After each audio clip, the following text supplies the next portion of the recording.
মানুষের দেখানোর জন্য কোরবানি দিচ্ছেন? হ্যাঁ, মানুষের দেখানোর জন্য দেখবেন আমি গ্রামের একটা সম্মানিত মানুষ। ভাই এই আমার যে গরু, গরু, হ্যাঁ গরু তো একের দেখা যাচ্ছে ভাই। না গরু একের মানে তোমার কইছি না যে গরু আমার আরো আছে পছন্দ হবে না। আমি নিয়ে আসো এদিকে তো দেখো গরু দেন কি দেখি নাই গরু কোয়ালিটি না 3 মনের উপরে গরু সব দেখলে তো আমার ধানের মধ্যে ফল করতে গরু 3 মনের উপরে ভালো ছোট ফটো আছে তোমার জন্য এটা পারফেক্ট।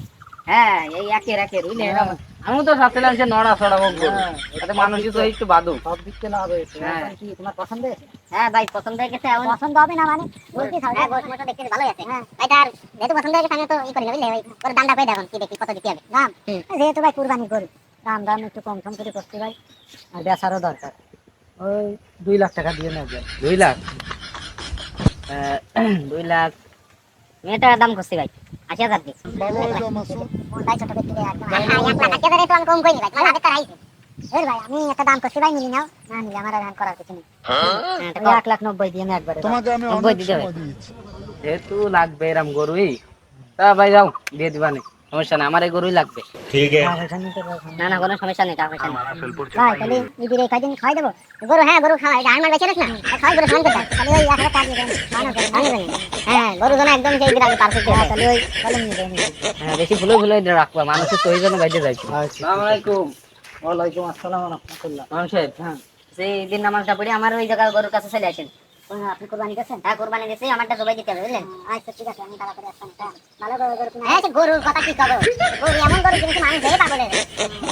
এই পাগল হয়ে যাবে। হ্যাঁ এই গরু কি কব আপনার 4-5 মান গরু হবে। তা মানুষের দেখানোর জন্য কোরবানি দিচ্ছেন? হ্যাঁ মানুষের দেখানোর জন্য দেখবেন আমি গ্রামের একটা সম্মানিত মানুষ। আমার গরু গোশ ডাক্তার ছাড়া কি বুঝলাম না। আপনার কুরবানি হচ্ছে তাহলে গরু তো আমার জবাই করতে না হয় ভালো। কেন কি কি এলো? মানুষের কুরবানি দেওয়ার জন্য কি মানুষের দেখানোর জন্য কুরবানি দেয় মানুষ? আল্লাহ তাআলা কোরআনের মধ্যে বলেছেন ওয়ালি কুল্লি উম্মাতিন জাআলনা মান সাকাল্লি ইয়াজকুরু ইসমাল্লাহি আলা মা রাযাকাহুম মিন বাহিমাতিল আনআম। যে কি করছে আল্লাহ তাআলা, যে আমি প্রত্যেক উম্মাতের জন্য নির্ধারণ করে দিয়েছি, ওয়ালি কুল্লি উম্মাতিন জাআলনা, নির্ধারণ করেছি মান সাকা কুরবানি। আর কুরবানি দেওয়ার সময় সেজন্য আমার নাম উচ্চারণ করে, আমার নামকে স্মরণ করে, বুঝলেন? এই আপনারা যদি আল্লাহ তাআলাকে স্মরণ না করেন, ত্যাগটা হবে কার জন্য? আল্লাহর জন্য। হ্যাঁ, আমার ত্যাগটা পুরোপুরি কার জন্য হচ্ছে? এটা ইন্নাস সালাতি ওয়া নুসুকি ওয়া মাহইয়া ওয়া মামাতি লিল্লাহি রাব্বিল আলামিন।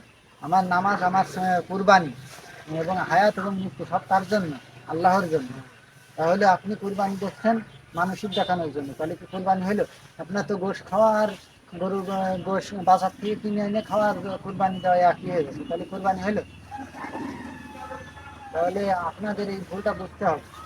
তাহলে ইমাম সাহেব আমরা তো প্রতি বছর এইভাবেই দিয়ে থাকি, ছোটতে সে আমার আগে ধরে এইভাবে দিয়ে আসতেছি বুঝলেন, এখনো এইভাবে থেকে গেছে ভিতরে।